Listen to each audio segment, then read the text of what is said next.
మమ్మల్ని మిక్కిలిగా ప్రేమించిన మా యేసయ్య నీ ఘనమైన నామమున కోటాను కోట్ల కృతజ్ఞతాస్తుతులు స్తోత్రములు తండ్రి. గతించిన సోమవారం నుంచి సోమవారం వరకు మమ్మల్ని నీ యొక్క సజీవమైన రెక్కల చోటును భద్రపరిచి ఆరోగ్యమైనటువంటి వస్త్రాలు మాకు ఇచ్చి నడిపించిన విధానం బట్టి నీకు స్తోత్రములు. మరొకసారి మీ పాదంలో చెంతకు చేరుకొని ఉన్నాము, కూడుకొని ఉన్నాము తండ్రి. మా కూడుకులో మీరు ఉన్నందుకు మీకు స్తోత్రములు నాయన. మరి ఆరోహణ పండుగన దీని గురించి మేము చెప్పుకోవాలని అనుకుంటున్నాము. దైవజనులు చెప్పినటువంటి మాటలు మేము వినడానికి సిద్ధంగా ఉన్నాం కాబట్టి మీరే మాకు బోధపరచమని అడుగుతున్నాను తండ్రి. స్తోత్రములు, వందనాలు. ఈ చెప్పేటటువంటి వాక్య వర్తమానము మా హృదయంలో భద్రపరుచుటకు మీ యొక్క పరిశుద్ధాత్మ శక్తిని మాకు దయచేసి మీరు మహిమ పొందుమని మాతో ఉండి నడిపిస్తూ ఉన్న యేసు అతి పరిశుద్ధ నామమున మిక్కిలి వినముతో బ్రతిమలాడి వేడుకొంచున్నాను పరమ తండ్రి. ఆమేన్.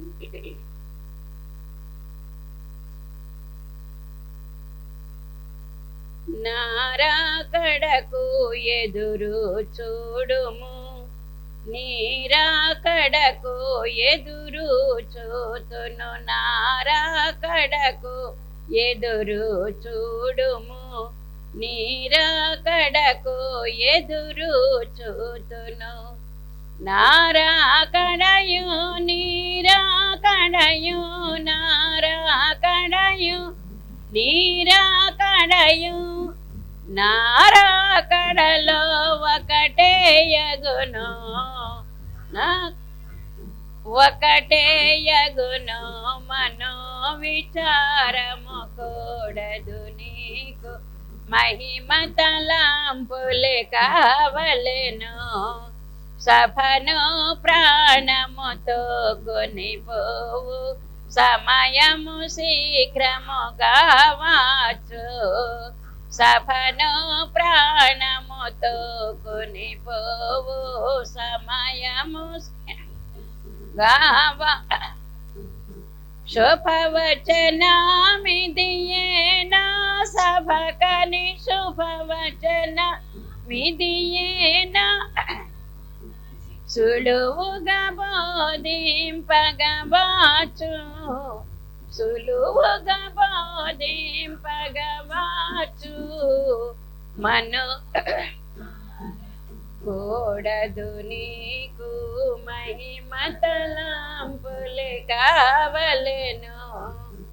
ఏలియా యెహెజ్కేలు ఫిలిప్పు ఎగిరి ప్రయాణము చేసిన రీతి, ఏలియా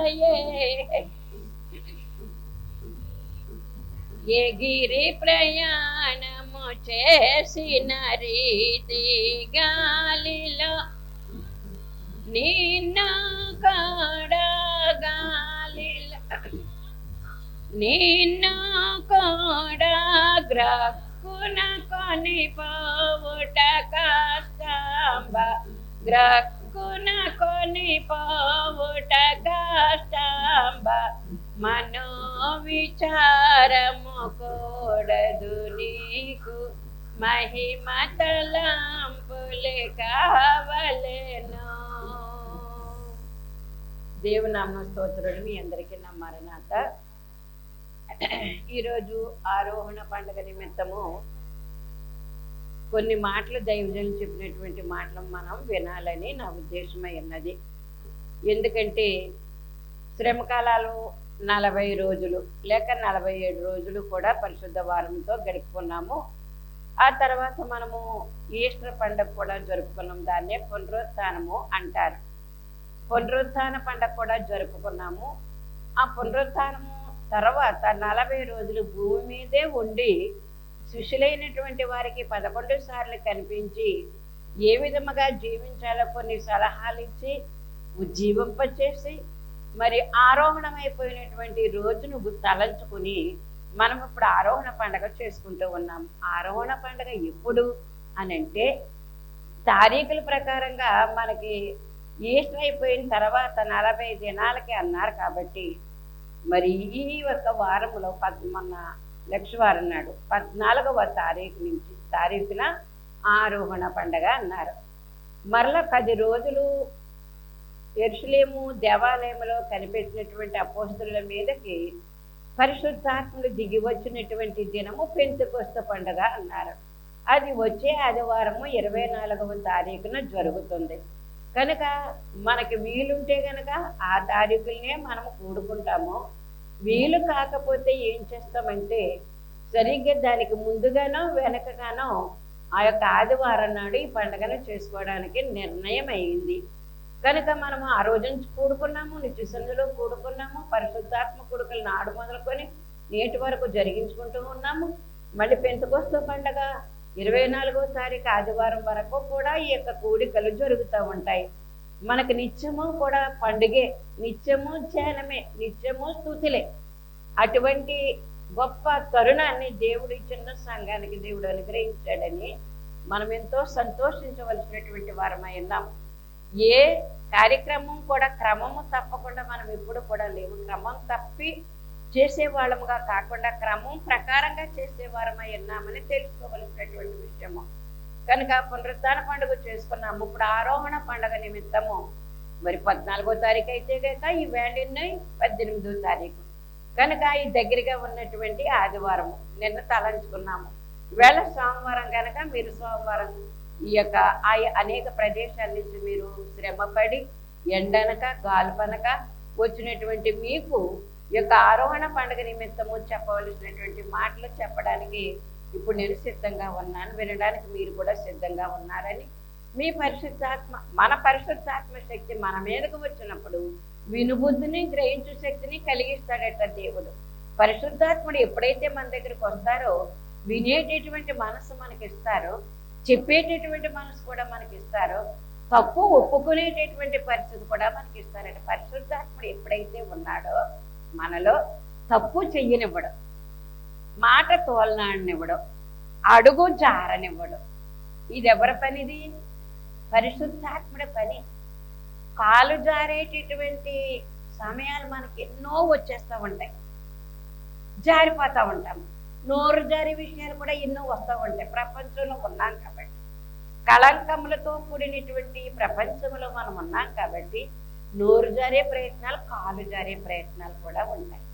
అలాంటి పరిస్థితుల్లో మనము దేవునితో సహవాసం చేస్తే పరిశుద్ధుడైనటువంటి తండ్రి పరిశుద్ధాత్మతో మనల్ని నింపినప్పుడు అగ్ని మనలో ఉంటుంది. పరిశుద్ధాత్మ అగ్ని మనలో ఎప్పుడైతే ఉన్నదో ఆ చెడుగును అంటుకోవడానికి మనము ప్రయత్నం చెయ్యము. తప్పు చెయ్యనివ్వడం దేవుడు. పరిశుద్ధాత్మ శక్తి మన దగ్గర ఉంటే ఇదే అర్థం. తప్పు చేస్తున్న మనుషులు ఉన్నారండి, మన మధ్యనే ఉన్నారు, మనతోటే ఉన్నారు. తప్పు చేస్తున్నటువంటి బిడ్డలు ఆడి బొంకే వాళ్ళు ఉన్నారు, అడుగు జారే వాళ్ళు కూడా ఉన్నారు. ప్రభుతో సహవాసం చేస్తున్నామన్న మాటే కానీ జారే వాళ్ళు కూడా ఉన్నారు. అది జారకూడదని తెలుసు కూడా జారే వాళ్ళు కూడా ఉన్నారు. కానీ పరిశుద్ధాత్ముడు ఎప్పుడైతే నీలో ఉన్నాడో ఉంటే గనక ఆ తప్పులోనికి అడుగు పెట్టనివ్వడంట. అర్థమవుతుందా? ఒకవేళ పెడటానికి ఒకవేళ నువ్వు అవకాశం ఇచ్చేసేవే అనుకో, అప్పుడు పరిశుద్ధాత్ముడు నిన్ను గద్దిస్తాడు. పరిశుద్ధాత్ముడు తప్పు చేస్తున్నాను, తప్పు చేస్తున్నాను, తప్పులు అడుగు వేసేస్తున్నాను, జారిపోతుందని అడుగు అని ఒకవేళ పడిపోకుండా చేస్తాడు, పడిపోతే ఒప్పింప చేస్తాడు. తప్పుకుని ఒప్పుకుంటామంట, మనం ఒప్పుకుని తప్పుకుంటామంట, కప్పుకోమంట. చాలా మంది చేసే ప్రయత్నాలు ఏంటంటే దేవుని నమ్మకం కూడా ఇది తప్పు కాదు అనేసుకుని కప్పేసుకున్నారు. అందుకే ప్రజలు మనల్ని అనటానికి అవకాశం కలుగుతుంది. నువ్వు ప్రార్థన చేస్తున్నావు, ఇదేం దుర్బుద్ధి అని అడుగుతున్నారా? మనల్ని అడుగుతున్నారు కదమ్మా. కనుక ఆ అనిపించేటటువంటి మాట ఎవరిని అనిపిస్తున్నాం? ఇప్పుడు మనము దేవుడిని అనిపిస్తున్నాం, ఆయన నామానికి అవమానం కలిగిస్తున్నాం. అందుకే నోరు మాట్లాడేటప్పుడు నీ నోరే కానీ నీ నాలుకే కానీ ప్రభు యొక్క మాటలు మాత్రమే మాట్లాడాలి. ఆయనకి మహిమకు వచ్చేటటువంటి మాటలే మనం మాట్లాడాలి తప్ప అవమానం తెచ్చే మాటలు మాట్లాడటానికి వీల్లేదు. ఇంకోటి ఏంటో తెలుసా, ఎదుటి వ్యక్తిని మనము తోలనాడకూడదండి. దైవజనులు మనకు అదే కదా చెప్పారు. ఏ మతమును కానీ ఏ మనిషిని కానీ దూషించరాదు, ద్వేషింపరాదు. దూషించడం అంటే తిట్టడం, ద్వేషించడం అంటే మనసులో చూడగానే మనిషి అనేసరికి మనకు అసహ్యం కలుగుతుంది అనమాట. ఈ రెండు విషయాలు కూడా నీ దగ్గర రావడానికి వీలు లేదు. చాలా మంది మనుషుల్ని తోలనాడుతూ ఉంటారు, ఆ మనిషిలో ఏముంది? ప్రభు యొక్క జీవాత్మ ఉంది. ప్రతి మనిషిలో కూడా దేవుడు జీవాన్ని ఊదాడు కాబట్టి జీవాత్మ ఉన్నది కాబట్టి అంచేత ఆ దేవుళ్ళు ఉన్నటువంటి జీవాత్మను తుంచనాడుతున్నావు అని అర్థం అనమాట. అది తెలియక మనం ఏం చేస్తామంటే, నా నోరు కదా నేను ఇష్టం వచ్చినట్టు మాట్లాడతాను అని అనుకుంటాము. ఇష్టం వచ్చినట్టు మాట్లాడితే దేవునికి వ్యతిరేకమైనటువంటి కార్యం చేస్తూ ఉన్నాము, మాట తప్పుతూ ఉన్నాము, కాలు జారుతూ ఉన్నాము. ఇది విశ్వాసుల దగ్గర ఉండడానికి వీల్లేదు. పరిశుద్ధాత్మ శక్తి వచ్చిన వారి దగ్గర అసలే ఉండడానికి వీల్లేదు. సేవకుల దగ్గర, సేవకురాండ్రి దగ్గర అసలే ఉండడానికి వీల్లేదు. దేవుణ్ణి నమ్ముకున్నామంటే కనుక పాపానికి దూరముగా అశుంట అశుంట అనాలంట. మనం ఎలాగనాలి? అశుంట అంటే ఇది ముట్టకూడదని. అశుంట అంటే నువ్వు శుంఠుడు నా దగ్గరికి రావడానికి వీల్లేదు. అశుంట దూరంగా ఉండు అనేటటువంటి పరిస్థితి అనమాట. కనుక పాపము కానీ పాపపు తలంపు కానీ నీ దగ్గరికి వచ్చిందనుకో, వెంటనే యేసు రక్తం చేయమనుకుని తప్పుకొని వచ్చేసేయవలసినటువంటి పరిస్థితి. యోసేపులు ఎన్నిసార్లు చెప్పుకోవాలి? మనం ఎన్నిసార్లు చెప్పుకున్నా జారుతూనే ఉన్నాము. అందుకే ప్రజలలో మనము దేవుని నామానికి అవమానం కలిగించేటటువంటి వారముగా ఉంటూ ఉన్నాము. అది ఉండడానికి వీల్లేదని మనం వింటూనే ఉన్నాము, దాన్ని అనేక మందికి చెప్తూనే ఉన్నాము. కానీ అందుకే దీనికి ఒక కథ జానయ్య గారు చెప్పేవారు. జానయ్య గారు, ముదునూరుపాడు జానయ్య గారు ఏమని చెప్పేవారు తెలుసా? పక్షులు ఉండేవంటే ఒక గుంపు, దానికి ఒక పెద్ద ఉన్నాడంటే పక్షులకి, పెద్ద అంటే పెద్ద మనిషి అనమాట. ఇంకా ఆ పక్షులన్నిటికీ కూడా గుంపుకి వాడు బయలుదేరేటప్పుడు పక్షి పిల్లలకి, చిన్న పిల్లలకి, పెద్ద పిల్లలకి అందరికి కూడా చెప్పుకుంటుంటే, జాగ్రత్త బోయివాడు వస్తాడు, జాగ్రత్త బోయివాడు వస్తాడు. వాడు ఏం చేస్తాడు తెలుసా? గింజల పళ్ళు చల్లుతాడు. ఇంకో పని ఏం చేస్తాడు తెలుసా? వల పన్నుతాడు. వల పన్ని మనకు ఉచ్చు వేస్తాడు. జాగ్రత్త జాగ్రత్త జాగ్రత్త అంటే అదే పాట నోట్లో ఈ పిల్లకాకులు, పిల్ల పక్షులు కూడా అనుకుంటానే ఉండేది. జాగ్రత్త, పోయేవాడు వస్తాడు, గింజలు చల్లుతాడు, వల పన్నుతాడు, మనల్ని పట్టుకుంటాడు, తీసుకుపోతాడు, అమ్ముకుంటాడు, వండుకుంటాడు. మనం జాగ్రత్త అనేటటువంటి మాట అదే జరుగుతుంది ఇప్పుడు సంఘాల్లో. మన గురించి అని కాదు నేను చెప్తున్నా, సామాన్యంగా చెప్తూ ఉన్నాను. సంఘాల్లో జరిగే పని ఏంటంటే, ఇతరులకు బోధ చేస్తూనే ఉన్నాము, జాగ్రత్త జాగ్రత్త అంటున్నాము. మనం ఎలాగుంటున్నాం అనేది మనకు తెలియట్లేదు. ఎందుకంటే మనల్ని ఎవరు అడగరు కనుక. నేనేదో భక్తి పర్రాలని అనుకుంటారు ప్రజలందరూ కూడా. నేను భక్తి పర్రాలని అనుకుంటారు. నేను ఎంతో చక్కని ప్రసంగాలు చేస్తున్నాను, నాలో పాపం ఉన్నదని ఎవరికీ తెలియదు. అంచేత మాలాంటి వాళ్ళమే ఏం చేస్తామన్నమాట, జాగ్రత్త జాగ్రత్త అని చెప్తూ ఉంటామంట. మీరు కూడా అదే అనుకుని ఏం చేస్తారంటే, ఆవిడ చెప్పారు చాలా జాగ్రత్త జాగ్రత్త, బోయివాడు వస్తాడు. ఏంటే పాట? కంఠోపాఠం అయిపోయింది. అందుకే కదా కంఠోపాఠం అయిపోయే కదా మనం యేసు రక్తమని చేయి, పాపం చేస్తూ కూడా యేసు రక్తమని చేయి, అబద్ధం ఆడుతూ కూడా యేసు రక్తమని చేయి. ఇది ఉండడానికి ఇలా ఉంటే కనుక అప్పుడు మనం పరలోక రాజ్యంలో చేరలేము. రెండవ రాకడకి ఆరోహణం అయ్యేటటువంటి అంతస్తులో కూడా మనం చేరలేము.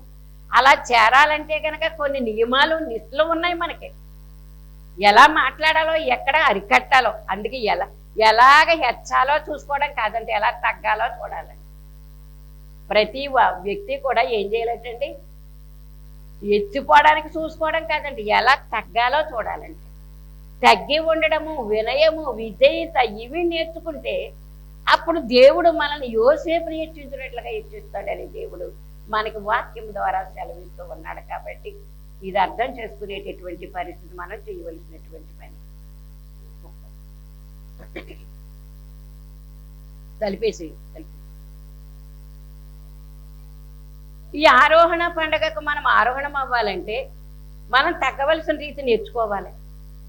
హెచ్చవలసిన దానికి హెచ్చించబడడం దేవుని పని. అది మనం ఎప్పుడైతే తగ్గి ఉంటామో హెచ్చించవలసిన పని ఆయింది. కనుక హెచ్చించబడాలంటే కనుక తగ్గవలసి ఉన్నది.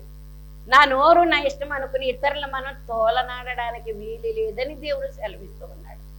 ఎదుటి వ్యక్తిలో కూడా దేవుడు ఉన్నాడు, దేవుని యొక్క జీవవాయువు ఉన్నది, ప్రభు యొక్క రక్తం కూడా ఉంది. రక్తం తీసుకునే వారిలో కూడా ప్రభు యొక్క రక్తం ఉన్నటువంటి వారిని కూడా తోలనాడవంటే అది మనకి చాలా కష్టతరమైనటువంటి పరిస్థితులు జరుగుతాయి. కనుక రోజులు బాగానే జరిగిపోతాయి. తర్వాత మనం దేవుని దగ్గర సమాధానము చెప్పుకోవలసినటువంటి వారమై ఉన్నామని దేవుడు మనకు తెలియజేస్తున్నాడు. అందుకే ఇక్కడ దైవజనులు రాసినటువంటి పాట ఏంటంటే, నా రాకడకు నువ్వు ఎదురు చూడుము.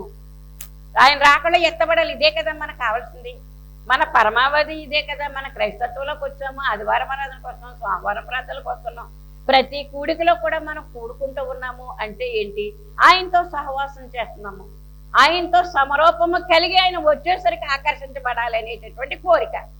ఆ కోరిక మనము నెరవేర్చుకోవాలంటే నా రాకడకు ఎదురు చూడుము. ప్రభు ఏం చెప్తున్నారు? నా రాకడకు ఎదురు చూడుము, నీ రాకడకు నేను ఎదురు చూస్తాను. మనం ముందుగా చేయవలసినటువంటి పని ఏంటంటే ఎదురు చూడాలి. ఆయన వస్తున్నారని, ప్రభు వచ్చేస్తారు. ఏమండి ప్రభు వచ్చేస్తున్నారని తలంపు మనకి ఎప్పుడైతే వచ్చింది, తప్పు చేయగలుగుతామా? చేయలేము, తప్పు చేయలేము. ఎలాగ ఉండమని దేవుడు చెప్పడా అలాగే ఉంటాం. 10 ఆజ్ఞలు బట్టి మనము ఉంటామని మళ్ళీ వచ్చి గుళ్ళు మీద వెళ్ళి అంతే గట్టిగా కొడితేనే కానీ అవి మనకి వస్తూనే ఉన్నాయి, అస్తమానం వస్తున్నాయి. ఇంతమంది ఉంటున్నాము, 2 కుక్కల్ని అదుపాగ్యంలో ఉంచలేకపోతున్నామా? వచ్చేస్తున్నాము, నా లోపలికి వెళ్ళిపోతుంది, బయటకు వచ్చేసిన అలవాటు అయిపోయి మనం కొట్టక కర్రించుకోవాలి. చేతులతో కాదు, కర్రించుకోండి. గేటేసాయి. ఆ వండిన పదార్థాల దగ్గరికి వెళ్తున్నాయి. మనం అందరం అక్కడే ఉంటున్నాం.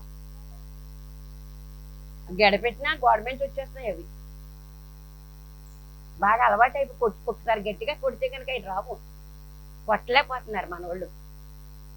అది ఎందుకంటే వండిన పదార్థాలు అక్కడ కష్టపడి వండారు, అక్కడ ఉన్నాయి. కనీసం మూతని ఇలా ముట్టిందంటే మనం తినలేము. అది అర్థం చేసుకోవాలి. అక్కడ వెనకాల ఉన్నటువంటి వాళ్ళు దాన్ని బాధ్యత తీసుకోండి. బాధ్యత తీసుకుని కుక్క వస్తుంది అనేసరికి కాస్త అంతా దాన్ని కొట్టడానికి ప్రయత్నం చేయండి. పర్లేదు, అవి వచ్చేసి అలాగే వెళ్ళిపోతున్నాయి అనుకుంటున్నారే తప్ప కొట్టడానికి ప్రయత్నం చేయట్లేదు.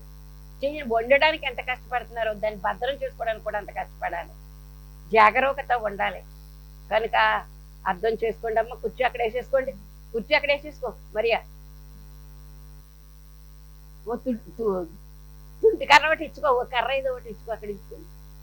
ఎందుకంటే గోడ మీద నుంచి వచ్చేస్తున్నాయి అవి. నా రాకడకు ఎదురు చూడము, నీ రాకడకు ఎదురు చూతును. మనం ఎదురు చూస్తూ ఉంటే ఆయన మన రాకడకే ఎదురు చూస్తారు. 2 పాయింట్లు. నా రాకడయు నీ రాకడయు నా రాకడలో ఒకటే అగును. నా రాకడ నీ రాకడ కూడా ఆ వచ్చేటటువంటి సమయంలో ఒక్కటే. అంటే ఆయన మాట మనదై ఉండాలి, మన మాట ఆయనదై ఉండాలి. ఆయనలో లీనమైపోవాలని అర్థం అన్నమాట. కనుక దేవుడు మనకు నేర్పించిన గొప్ప విద్య ఇది. ఈ విద్యను మనము మరి నేర్చుకుంటున్నాం కాబట్టి దీనిలో అనుభవం సంపాదించుకోవాలి.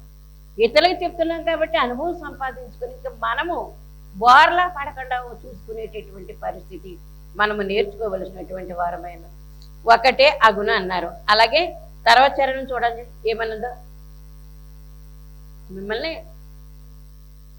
సభను ప్రాణముతో కొనిపోవు సమయము శీఘ్రముగా వచ్చు. సభ అంటే ఏంటి చెప్పండి? మనమే. సభ అంటే మనమే. ఇంకా ఇలా కూడుకుని ఉన్నాం కదా, ఇది ఒక సభ. ఈ సభను ఏంటి? సభను ఎలా కొనుక్కోవాలనుకున్నాడట ఆయన? ప్రాణముతోటి. ఇక్కడ ఉండగానే మనం ఎవరమో ఉండమంటే ఎంత చక్కని బాధ ఇది చూడండి ఒకసారి. సభను ప్రాణముతో కొనిపోయేటటువంటి సమయము శీఘ్రంగా వస్తుంది.